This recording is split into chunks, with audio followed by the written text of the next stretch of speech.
Sinulya pa ni Isabel ang opisina ni Nico sa second floor ng Larson Restaurant habang pinupunasan ng isang table. 2 araw na rin itong hindi nakikita. Mula nang huli mag-usap sila, parang nabawasan ang bigat na kanyang dinadala. Siguro dahil na rin sa kaisipang may tutulong sa kanya sa kaso ng kanyang ama. Bumuntong hininga siya. Bakit ba niya hinihintay si Nico? Oras ng trabaho, kaya hindi tama kung saan pupunta ang kanyang isip. Pagkatapos linisin ang mesa, ay bumaba na ulit siya. Siya ulit ang magsasara ng restaurant ang gabing iyon. Pagkatapos magpalit ang damit, ay inalis na rin niya ang kanyang gamit. Mauuna na ako, Isabel. Narinig niyang paalam ni Mandy. See you tomorrow. Nginitian niya ang katrabaho na naging kaibigan na rin niya. Ingat ka. Tumango ito at lumabas na ng staff room. Pagkatapos ayusin ang mga gamit, ay lumabas na rin siya para i-double check ang lahat. Napatigil siya sa paghakbang na mapatapat sa kitchen. Glass ang pinto niyon, kaya nakikita niya ang loob. Wala nang tao doon. Napalingon siya nang marinig ang mga papalapit na yabag. Nagulat siya pagkakita kay Nico. Sir, nandito pa pala po kayo. Bati niya. Tapos ng trabaho, sabi nito. It's Nico. Nico. Pagkatama niya. Inilipat ni Nico ang tingin sa kitchen. Gusto mong pumasok sa loob? Tanong nito. Nalaki ang kanya mga mata. Ayos lang ba? Nagkibit balikat ito. Bakit hindi? Kinuha nito sa kanya ang mga susi bago binuksan ang pinto ng kitchen. He went inside and she followed. Buong paghanga pinagmasdan ni Isabel ang buong kitchen. It was modern styled. Hinaplos niya ang mga nakasabit na cookware sa dingding. Kompleto sa gamit ang kitchen na iyon. All the fry pans, casserole, soot pans were washed well and looked new. Pero mas maganda yung tingnan kapag abala sa pagluluto ang mga chef doon. Do you like cooking? Narinig niya ang tanong ni Nico. Tinungan niya ang lalaki, nakasandal sa isang counter habang nakasunod ang tingin sa kanya. Nakasuot ito ng isang puting long sleeve polo, black pants, and black shoes. Oo, sagot niya. Gusto ko rin mag-aral ng culinary, pero hindi pa sa ngayon. Ikaw, bakit ka naging isang investigator kung napakagaling mo naman na chef? Hindi mapigilan ni Isabel ang sarili na makipagkwentuhan. Gusto niya makilala pa ang lalaki, malaman ang lahat ng tungkol dito, and that was crazy. Investigator na ako bago ko naging chef, sagot ito. I was chief of police in Los Angeles Police Department back then. Umalis lamang ako sa serbisyo at bumalik ng Pilipinas. I became a chef. Matagal ko na rin hilig ang pagluluto. Pero hindi ko pa rin maiwan ang pagiging investigator. Kapag kailangan ng police force ng tulong ko, I give it to them. I'm just a consultant hanggang sa mahuli ang suspect. Tumango-tango si Isabel. Gusto sana niyang itanong kung bakit ito umalis ng serbisyo, pero mabuting manahimik na lang. Kahit gusto pa niyang malaman ang lahat sa lalaki, hindi naman niya gusto makialam sa private life nito. How old are you, Isabel? Maya-maya itanong ni Nico. Nagulat siya, hindi dahil sa tanong, kundi dahil sa pagkabanggit sa kanyang pangalan.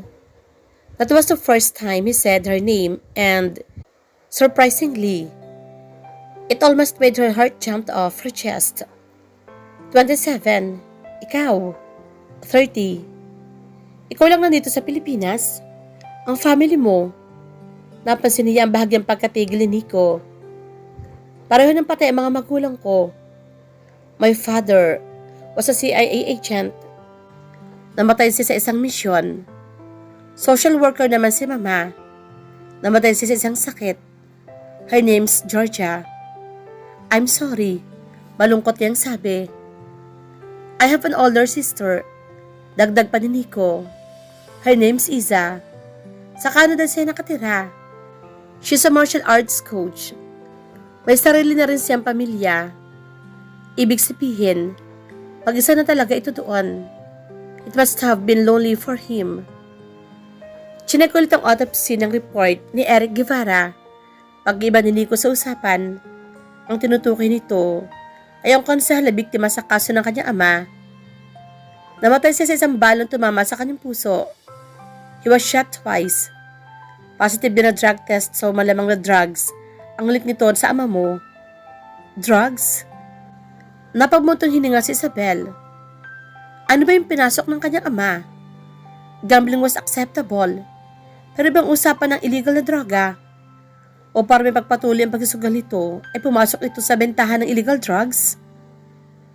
Nagpapahan po ko ng mga CCTV o dashcam na malapit sa bahay ni Guevara na gumagana nung gabing iyon ng krimen. Sabi ni Nico, sana mayroon para malaman natin kung nandoon nga ba ang papa mo o may kasama pang iba. Tinignan niya si Nico. Napakalaking tulong sa kanya na ginagawa nito. Salamat. Hindi ko alam kung paano ko ibabalik ang lahat ng tinutulong mo, pero maraming salamat. Humakbang ito palapit sa kanya. Biglang bumilis ang tibok ng kanyang puso. Gusto sana niyang umatras, pero hindi sumusunod ang kanyang katawan hanggang sa makalapit ang lalaki. Stop thanking me, sabi nito. Seryoso. Sinabi ko na hindi lang ito dahil sa iyo. Wala nang ibang nagawa pa si Isabel, kundi ang tumango. Being near him could make her mind and body freeze. Bakit ba sobrang siyang naapektuhan ng langang ito? Kasalukuyan naghihintay si Isabel ng jeep na masasakyan na may tumigil ang kotse sa kanyang harapan. Nakilala niya ang kotse. It was Clarice de Angelos. Kanina nakita niya sa restaurant ang dinner ang dalaga. Kasama ang mga kaibigan ni siguro nito. Bumaba ang bintana ng driver's side at nakangiti mukha ni Kiara ang bumungad sa kanya. Pauwi ka na? Hop in? Hindi na siya tumanggi. Pagkapasok sa loob ng kotse, ay agad nang pinaandar ayon ni Kiara. May pupuntahan ka ba ngayon, Isabel? Tanong nito. O pauwi ka na? Pauwi na. Bakit? May favor sana akong hihingin. Nagsalubong ang kanyang mga kilay. Ano yon? There's a cake on the back seat. Binili ko kanina. Lumingon si Isabel sa back seat at nakita ang isang box ng cake. I need to meet someone later, kaya hindi ko na mabibigay pa sa pagbibigyan ko. Can you do it for me? Hindi makapaniwalang napatingin siya sa babae. Kanya niya ibibigay iyon? At bakit siya? Sinalipan niya si Kiara. Tumawa ito. It's for Nico. Hindi mo ba alam na birthday niya ngayon? Nagulat siya. Hindi. Wala si Nico sa restaurant ngayong araw. Sigurado ako na mag-isa na naman siya mag-celebrate sa kanyang bahay. Well, he doesn't really celebrate. Napipilitan lang siya kapag may dumarating na mga kaibigan. May iling na dugtong nito. Binili ko yan. Pero hindi ko naman siya masasamahan today. Naisip ko na baka pwede mo siyang samahan. Just to celebrate. Ihatid kita sa kanyang bahay. Bakit ako? Bigla siyang nataranta. Wala ba siyang girlfriend o he's alone, Isabel? Putol sa kanya ni Kiara. He's always alone. Yun ang kanyang gusto. Pero sigurado ako, hindi ka na ipagtatabuyan kapag pumunta ka ngayon. Gumiti ang dalaga. Alam mo naman rin siguro, hindi siya masamang tao. Kaya okay lang mag-stay ka kahit sandali sa kanyang bahay. Nagyuko ng ulo si Isabel. Gusto niya makita si Nico. Nito mga nakaraang araw, isa na ang lalaki sa rason kung bakit siya excited pumasok sa trabaho. She wanted to talk to him. Gusto rin niya itong batiin ngayong nalaman niya. Birthday pala nito. Okay lang ba sa'yo? Tanong ni Kiara. If hindi, wala namang problema. Sandali siyang nag-isip. Malapit na rin matapos ang araw. Nakakaramdam siya ng kalungkutan sa kaisipan na mag-isa lang ngayon si Nico sa special na araw nito. Okay lang, sagot niya. Great, masayang sabi ng dalaga. Malapit lang naman tayo. I'll just drop you there. Mag-doorbell ka na lang. Tumango siya. Biglang nakaramdam ng kaba. Don't worry, Hindi magagalit si Nico kahit abalahin mo siya. They entered the subdivision. Kahit palagi niyang sinasabi na mas gusto niya mag-isa, alam ko, mas masaya pa rin siya na may nakakasama at nakakausap. Nico is cold and serious, kaya marami ang ilang sa kanya. But people like him still had hearts. They just cared too much back then and got broken. Napatingin siya kay Kiara. Gusto niyang itanong kung ano nangyari kay Nico, kaya ito naging ganoon. Pero sigurado naman siya, hindi inikikwento ng babae. Naniniwala ako na pwede bang matanggal ang yelo sa kanyang puso. Tumingin ito sa kanya matapos maiparada ang kotse sa tapat ng isang gate. I can see it happening. Kumunot ang kanyang noo. Pero hindi na pa nakapagtanong nang lumabas ng kotse si Kiara. Sumunod siya. Binuksan niya ang back door at kinuha doon ang box ng cake para iabot sa kanya. Dito siya nakatira. I leave him to you. Matapos nang ngumiti si Kiara bago pumasok ulit sa kotse. Ilang sandaling nakatayo lamang siya sa tapat ng metal gate. Nakamasid sa papala yung kotse. Humugot siya ng malalim na paghinga para kalmahin ang nagwawalang puso. Iaabot lamang niya kay Nico ang cake at babate. Kung ayaw nito ng abala, aalis din siya kaagad. Bahala na kung anong sasakyan niya pa uwi. Lumapit si Isabel sa doorbell at lakas loob ng pinindot iyon. Mula sa gate ay kanyang natatanaw ang malaking bahay ni Nico. Nagulat siya nang biglang tumunog ang intercom at narinig ang boses ni Nico. Who is it? Tumikim siya bago nagsalita. Si Isabel. Hindi na narinig pa ang pagsagot ng lalaki. Nagulat ito, malamang. Napatingin siya sa metal gate na bigla iyong bumukas automatically. Nag-aalangan siyang pumasok sa loob hanggang sa makarating ng front door. Saglitan siya nakatayo doon bago bumukas ang pinto. Sinalubong niya ang nagtatakang mukha ni Nico. Anong ginagawa mo dito? Tanong nito. How did you know the place? Bahagya nang tinaas ang box ng cake. Ipinabibigay ni Kiara. Siya naghatid sa akin dito. Nakiusap siya na naiabot ito sa'yo ngayon. Napailing si Nico. Kiara, he muttered. Come in. Sumunod lamang si Isabel sa lalaki.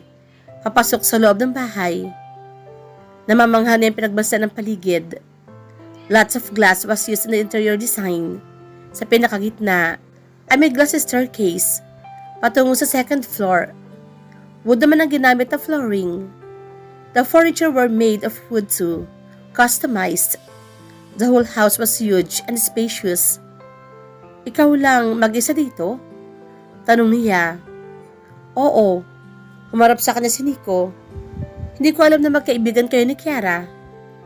Ngumiti siya. She's kind. Inaabot niya rito ang box of cake. Happy birthday. Surprise lit in Nico's eyes. Tinanggap nito ang box. Salamat. Si Kiara din pa ang nagsabi sa'yo? Umiiling-iling ito. Pasensya ka na sa abala. Aalis na rin ako at hindi ko kayang kainin ang cake na ito na mag-isa lang. Itinaas pa nito ang box ng cake. Samahan mo na ako. Hindi naman tumanggi si Isabel. Sumunod siya sa lalaki hanggang sa makarating sila sa kitchen area. Wow! Sabi niya. It was a full-fledged kitchen. Kasing ganda iyon ng kitchen sa Larson Restaurant. Parehong kompleto sa mga culinary accessories. Katabi lang din niyon ang dining area. It looked masculine with steel and leather chairs and an expandable table. Ipinatong ni Nico sa table ang box ng cake. Pagkatapos ay lumapit sa isang cupboard para kumuha ng mga utensils sa gagamitin nila sa pagkain. Do you want some wine? Tanong pa nito. Umiling siya. Hindi na. Kahit tubig na lang. Hindi siya pwedeng uminom ng alcoholic drink ngayon dahil uuwi pa siya. Naupo siya sa mga dining chairs doon. Ang laki ng bahay mo, pero mag-isa ka lang? Sabi niya na makalapit si Nico sa kanya. Yeah, 5 ang bedrooms dito sa main house. He opened the box of cake and started slicing the cake. Main house? Sumulap ito sa kanya. May guest cottage sa left side ng bahay. May 2 bedrooms din doon. Hindi mo ata napansin. Malapit sa courtyard. Doon ko pinapatuloy ang mga bisita madalas.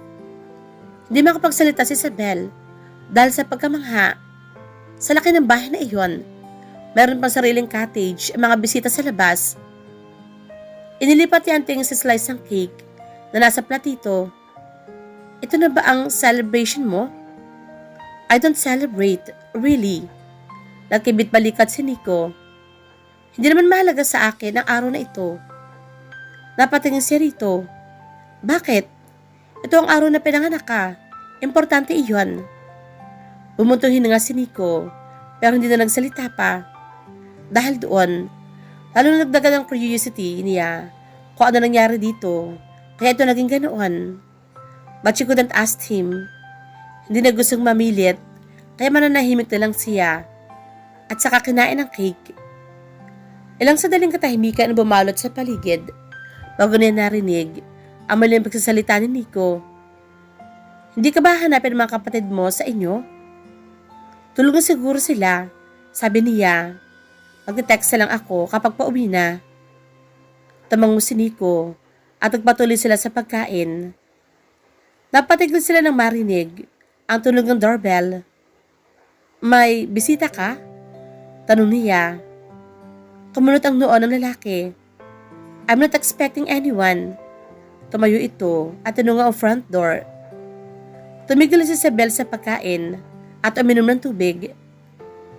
Paano kung girlfriend ni Nico ang bisita?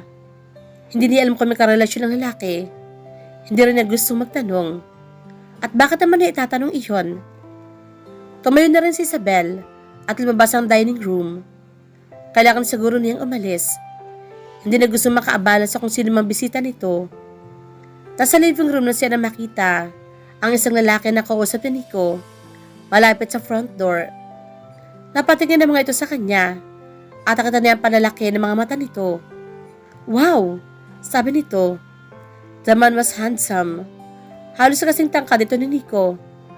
He smiled at her, showing his cute dimples. Hindi ko alam na may kasama ka pala pare. Tumingin nito kay Nico. Umaling si Nico at lumapit sa kanya. Mabilis namang sumunod ang lalaking kausap nito.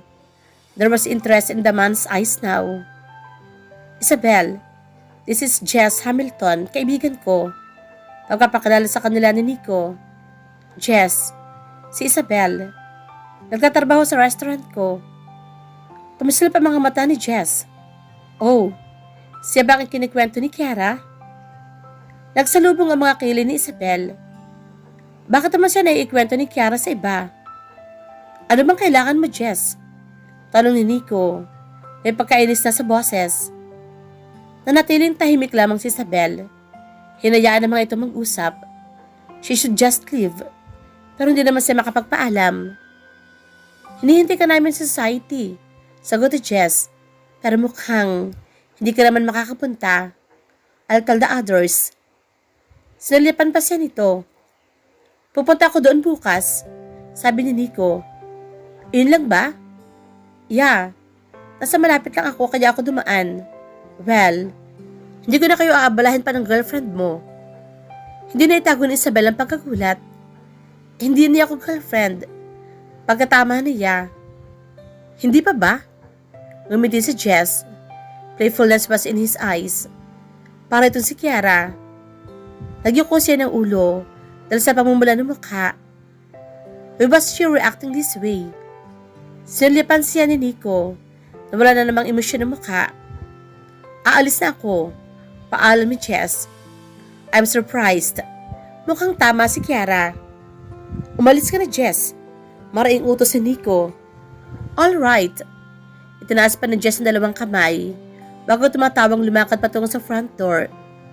Tumingin na ulit ito sa kanya at kumindat bago lumabas. Ilang sandaling nakatayo lang doon si Isabel. Well, Nico's had weird friends. Boyfriend ba siya ni Kiara? Naisipan niyang itanong. They were too alike. No, sagot ni Nico. May asawa na si Jess. Pareho lang talaga sila ni Kiara na mahilig makialam sa buhay ng iba. Tiningnan niya ito. Was he upset? Bigla siya nakaramdam ng pagkaalangan. Kailangan na talaga niyang umalis. Ayaw na nang abalahin pa na matagal ang lalaki. Aalis na rin ako. Paalam niya. Tumingin ito sa kanya. Magkakommute ka lang ba? Tumango si Isabel. Inahatid lamang ako ni Kiara dito. May masasakyan naman siguro ako pagkalabas ko ng subdivision. Hindi mo alam ang lugar na ito. Ihatid na lang kita pa uwi. Hindi na siya tumanggi. Hindi rin naman siya makakatanggi. At isa pa, gusto pa rin makasama si Nico kahit sandali lang. She knew it was stupid, but she couldn't help herself. Maybe it was just curiosity. Sumunod lang siya sa lalaki hanggang makarating sila ng garahe. Tahimik na naging biyahe nila. Ilang beses nang lihim at sinusulyapan si Nico. He was always serious. Yun dahilan kaya walang gaano lumalapit dito kahit pa sa restaurant. But not her. She didn't know why. She wanted to know more about him. Pagkaparada ng kotse sa tapat ng kanilang bahay, nagpasalamat siya bago lumabas. Lumabas din si Nico. Lumapit sa kanya. Pasensya ka na kay Kiara at kay Jess, sabi nito. Pwede mo naman tanggihan si Kiara. May hingin siyang pabor. Ngumiti siya. Ayos lang. Gusto ko rin naman bumati sa iyo. Sandali siyang pinakatitigan ni Nico. Salamat. Wala yon. Saglit na nag-aalangan si Isabel. Bago lakas loob, na itanong ang kanina pa laman ng kanyang isipan. Why don't you smile, Nico? Nakita niya ang pagkagulat sa tanong na yon. Mula nang unang makilala ang lalaki, hindi pa nito nakikitang ngumiti kahit ang kanino. Hindi ba ito marunong? Importante ba yon? Ganting tanong nito. Ikaw, bakit kang ngumingiti kahit nahihirapan ka na o napapagod ka na? Hindi naasahan ni Isabel ang tanong na iyon. You're always like that. Pagkapatuloy pa ni Nico. You keep on smiling kahit pa sinasabi mo nahihirapan ka na. Hindi naman dahil nahihirapan na tayo, hindi na tayo pwedeng umiti. Humugot siya ng malalim na hininga. I just try to be positive. Wala namang masama doon sa isang ngiti, hindi ba? It can brighten someone else's day. Kahit hindi ang sayo. Nginitian niya ito. You should learn to smile often too. Lahat ng problema, may solusyon. Kung wala yung solusyon, malamang, hindi na natin problema iyon. It's God. Let Him deal with it. You have a very different way of looking at things, sabi ni Nico. Itinasa isang kamay para hawin ang ilang hibla ng buhok niyang nakaharang sa kanyang mukha. Chloe stilled. She didn't expect the gesture. Her heart began thundering in her chest as well. Sa kauna-unahang pagkakataon, sinalubong niya ang pagtitig ng lalaki. And she was mesmerized. God, he had a beautiful pair of dark brown eyes. Pumasok ka na, bulong ni Nico, at magpahinga. Hindi na nakapagsalita pa si Isabel nang lumayo si Nico at pumasok ulit sa loob ng kotse. Mabilis sa siyang tumalikod at nagmamadaling binuksan ang gate. Hindi na rin siya lumingon hanggang sa makapasok sa loob ng bahay. Nanghihina siyang napasandal sa pinto, nakahawak sa tapat ng puso. Mabilis pa rin ang tibok niyon. What was he doing to her? Marahas siyang umiling. Kailangan na niya magpahinga. Kailangan na niyang itulog ang lahat ng iyon. This was pure craziness.